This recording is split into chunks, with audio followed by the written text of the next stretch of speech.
राम मंदिर में 22 जनवरी 2024 को प्राण प्रतिष्ठा का आयोजन है। इसको 500 साल की तपस्या का परिणाम कहा जा रहा है। ये मंदिर बाबरी मस्जिद की जगह बन रहा है। सुप्रीम कोर्ट ने बाबरी मस्जिद की जगह राम मंदिर बनाने का फैसला सुनाया था।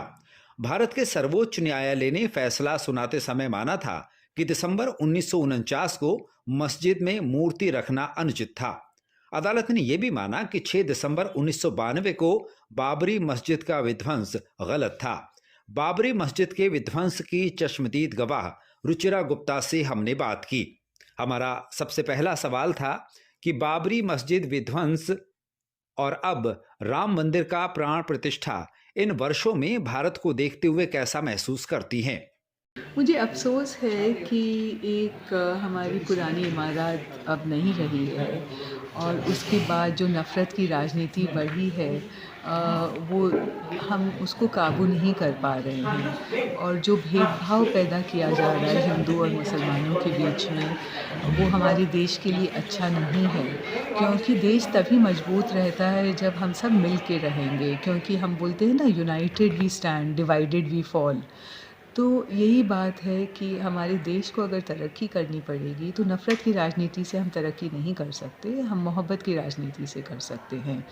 तो बाबरी मस्जिद के ध्वंस होने के समय से आज तक जो ये नफ़रत की राजनीति बढ़ती गई है वो बहुत ही अफ़सोस की बात है। हमने उनसे पूछा कि 6 दिसंबर को डॉक्टर भीमराव आम्बेडकर की भी पुण्यतिथि है, तो क्या उस दिन बाबरी मस्जिद को विध्वंस करने के लिए एक खास संदेश देने के उद्देश्य से चुना गया था कि संविधान के निर्माता की मृत्यु के दिन संविधान को भी ध्वस्त किया जा रहा है। मुझे लगता है कि एक सिंबॉलिक एक्ट तो है ही बाबरी मस्जिद को का ध्वंस होना, और ये एक मैसेज था मुसलमानों को प्राइमरीली कि देखिए, आपकी चीज़ें हम टिकने नहीं देंगे और आपको ये समझना पड़ेगा कि हम लोग जो हैं अब आगे बढ़ने वाले हैं। और एक परसेंटेज था हिंदूज़ का, जो मैं नहीं कहूँगी कि पूरे हर हिंदुस्तानी वैसा है, एक छोटा परसेंटेज था, पर उन लोग ज़्यादा वोकल, मिलिटेंट, विजिलेंटी टाइप के बनने लगे और ये उनका फर्स्ट एक्ट था और इसमें उन लोग जब सक्सीड किए हैं तो अब उन लोग चाहते हैं कि हमारी ही चले, हम ही जो कहें सब सुने, हम जैसा बोलें कि आप कैसे बैठेंगे, आप कैसे खड़े रहेंगे, आप कौन-सा कपड़ा पहनेंगे, बाल कितने लंबे होंगे, हम सबको सुनना पड़ेगा, जो हिंदू हैं या मुसलमान हैं, जो औरत हैं या पुरुष हैं। तो ये एक बड़ी चिंतनीय चीज़ है जो हमारी पूरी डेमोक्रेसी के ऊपर प्रहार है। और जो आप कह रहे हैं कि क्या ये सिग्नल था कॉन्स्टिट्यूशन के खिलाफ, हो भी सकता है, क्योंकि आप जानते हैं कि संविधान जो है वो एक डेमोक्रेसी को बचाने वाला संविधान है। हम इस संविधान में बराबरी, हिंदू, मुसलमान, ऊंची जात, छोटी जात, पिछड़ी जात, सबको बराबर मानते हैं, औरत, पुरुष, ये सबको। तो वो एक बराबरी और एक समता और समानता वाला कॉन्स्टिट्यूशन है। तो जिस ऑर्गेनाइजेशन ने बाबरी मस्जिद का ध्वंस किया है वो उस तरह की बराबरी में नहीं मानती है, वो हायरार्की में मानती है कि एक वर्ग है जो सबसे ऊपर में रहे, उसके बाद दूसरा, उसके बाद तीसरा, उसके बाद चौथा।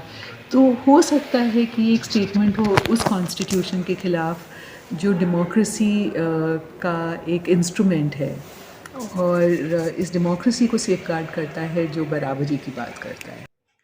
हमने रुचिरा गुप्ता से यह भी पूछा कि जब सुप्रीम कोर्ट ने दिसंबर 1949 में मस्जिद के अंदर मूर्ति रखे जाने को गलत माना, 6 दिसंबर 1992 को बाबरी मस्जिद के विध्वंस को आपराधिक कृत्य कहा, उसके बावजूद मस्जिद की ज़मीन मंदिर बनाने के लिए दे दी। 100-200 साल बाद जब इतिहास लिखा जाएगा तो भारत के सर्वोच्च न्यायालय के इस फैसले को कैसे देखा जाएगा? रुचिरा गुप्ता कहती हैं, मेरी तो इच्छा है कि जब तारीख लिखी जाएगी 100 साल बाद, 200 साल बाद, तो ये जो 1992 से जो अब हम 2023 के वक्त तक आए हैं, ये 30 साल जो है छोटा सा ब्लिम्प रहे हिस्ट्री में और इसका कुछ इम्पैक्ट नहीं रहे, और इम्पैक्ट रहे हम आशावादी लोगों का, जो सोशल जस्टिस में विश्वास रखते हैं, जो इंसानियत के धर्म में विश्वास रखते हैं, और हम किसी भी इंसान के बीच में गैर बराबरी नहीं देखते। रुचिरा गुप्ता से हमारा अगला सवाल था कि 6 दिसंबर 1992 को वे कहाँ थी? इसके जवाब में उन्होंने बताया, मैं बाबरी मस्जिद जहाँ ध्वंस हो रहा था वहीं थी और कुछ समय मैं छत पे थी जहाँ से अडवाणी और प्रमोद महाजन ये सब भाषण दे रहे थे उमा भारती बाबरी मस्जिद को तोड़ने के लिए। और कुछ समय के लिए मैं बाबरी मस्जिद के अंदर चली गई थी देखने के लिए कि क्या हो रहा है। मैं तब एक पत्रकार थी और बिजनेस इंडिया मैगजीन के लिए काम करती थी। रुचिरा गुप्ता कार सेवकों द्वारा किए गए व्यवहार के बारे में बताते हुए कहती हैं, बाबरी मस्जिद के अंदर चली गई तब तक एक गुंबज टूट चुका था और 2 गुंबज बाकी थे। तो जब मैं गई तो मैं तो तब बहुत छोटी उम्र की थी और जीन्स और एक शर्ट पहना था और गर्मी बहुत थी तो एक रुमाल मैंने सिर पे रखा हुआ था। तो सब के सब मेरे पीछे पड़ गए कि ये मुसलमान है। जब मैं बाबरी मस्जिद के अंदर गई और वहाँ बहुत सारे कार सेवक थे, मतलब बहुत ही भीड़ थी एकदम बॉडी टू बॉडी। तो कुछ लोग मेरा गला घोंटने लग गए और कुछ लोग छेड़खानी भी करने लग गए और मेरा गला घोंट रहे थे तो मैं आवाज़ भी नहीं निकाल पा रही थी कि मैं कौन हूँ। मेरा नाम रुचिरा गुप्ता है, मैं हिंदू धर्म की जन्मी हूँ। एनीवे पर किसी ने ये सोचा कि बोले नहीं नहीं यहाँ नहीं मारते, बाहर ले चलते हैं कोई कारण से। तो बाहर एक गड्ढा खुदा हुआ था बाबरी मस्जिद के चारों तरफ, तो वहाँ खींच के मुझे ले गए। तो जब मैं वहाँ गई तो मुझे लगा कि अब तो मेरी जान जाने वाली है या मेरे साथ कुछ भी हो सकता है। पर एक बिहार का एक नौजवान था जिसको मैंने इंटरव्यू किया था एक दिन पहले, तो उसने मुझे देखा और वो घुस गया वहाँ पर और कहा कि ये तो मेरी गांव की है और मैं इनका नाम जानता हूँ, और वो मुझे बचाया। तो उसके पाँव पे भी उन्होंने डंडा मारा, उसको थोड़ा शायद मुझे कुछ खून भी दिखा था उसके पाँव पर। और फिर वो मुझे पूछा आपको कहाँ जाना है, तो मैंने कहा आप मुझे अडवाणी जहाँ से भाषण दे रहे हैं वहीं वापस ले जाइए, मैं उनको कहना चाहती हूँ कि ये कार सेवक मारकाट कर रहे हैं। तो मैं छत पे गई तो वहाँ अडवाणी ये बाबरी मस्जिद को गिरते हुए अपने बाइनोक्यूलर से देख रहे थे। कुछ झुग्गी झोपड़ियाँ जो मस्जिद के चारों तरफ थी गरीब लोगों की, वो जल रही थी। तो मैं अडवाणी के पास गई और मैंने कहा कि देखिए मुझे उन लोगों ने अटैक किया है, आपके फॉलोअर्स ने, ज़रा माइक पे अनाउंस करवाइए कि औरतों को, जर्नलिस्टों को अटैक नहीं करें। तो वो बोले अरे इतना ऐतिहासिक दिन है, कुछ मीठा खाओ। और फिर उनका कोई गार्ड वार्ड था, उसने मुझे कुछ मीठा दिया। तो मैंने कहा मुझे मीठा नहीं चाहिए, आप बाइनोक्यूलर से देखिए घर जल रहे हैं, झुग्गियाँ जल रही हैं गरीबों की। तो वो बोले कि नहीं नहीं ये तो लोग खुद ही जला रहे हैं मुआवजे के लिए। तो फिर मैंने कहा कि आप समझ रहे हैं कि सब कुछ जल रहा है, लोग घर कैसे जाएंगे, इसको आप रोकेंगे कैसे। तो उल्टे के वो लोगों को बुला के बोलने लगे कि माइक पे अनाउंस करो कि सीआरपीएफ आने वाली है दिल्ली से और उनको अंदर मत आने देना, रास्ते पर लेट जाना जब तक बाबरी मस्जिद नहीं गिरे। तो इस तरह की स्पीचेस हो रहे थे और बड़ी खुशियाँ मन रही थी और विजय राजे सिंधिया और उमा भारती और प्रमोद महाजन बहुत खुशी मना रहे थे। और मैं देखी और फिर कुछ घंटों बाद जब मुझे लगा कि अब हम लोग निकल सकते हैं तो मैं निकली लखनऊ के लिए और पता चला रास्ते में कि कुछ और जर्नलिस्टों को कैद कर दिया गया है और वो लोग निकल नहीं पा रहे हैं। तो बस जान बचा के निकली और दिल्ली पहुंची। बाबरी मस्जिद विध्वंस मामले की चश्मदीद रही रुचिरा गुप्ता को लिब्राहन कमीशन के सामने कई बार पेश होना पड़ा। उस दौरान उनके साथ क्या क्या हुआ, इस बारे में रुचिरा गुप्ता बताती हैं। पहले की बात है तो मुझे जितना याद है मैं बता रही हूँ कि उस दौरान मैं कम से कम 5-6 बार लिब्राहन कमीशन और बाहरी ट्राइब्यूनल में गवाही देने गई। और जब मैं जाती थी तो उनके 10-12 लॉयर्स रहते थे अलग अलग ऑर्गेनाइजेशंस के, बजरंग दल के, ये इनके विश्व हिंदू परिषद के, फिर बीजेपी के, तो बहुत सारे इनके लॉयर्स रहते थे और मैं अकेली थी और एक कुर्सी तक बैठने के लिए नहीं देते थे। और पूछने लगते थे मुझसे सवाल जवाब में कि आप अच्छे घर की लड़की हैं क्या, आप क्या सिगरेट पीती हैं क्या, आप क्या टीवी सीरियल में एक्ट करती हैं क्या, आप कलकत्ते की हैं, आपके घर में कोई भगवान की मूर्ति है क्या, आपके क्या पुरुष दोस्त हैं क्या। तो इस तरह के उल्टे सीधे सवाल। अच्छा आपके साथ ऐसा हुआ, आप ऐसी स्थिति में अडवाणी जैसे बड़े नेता के सामने कैसे बात करने गई।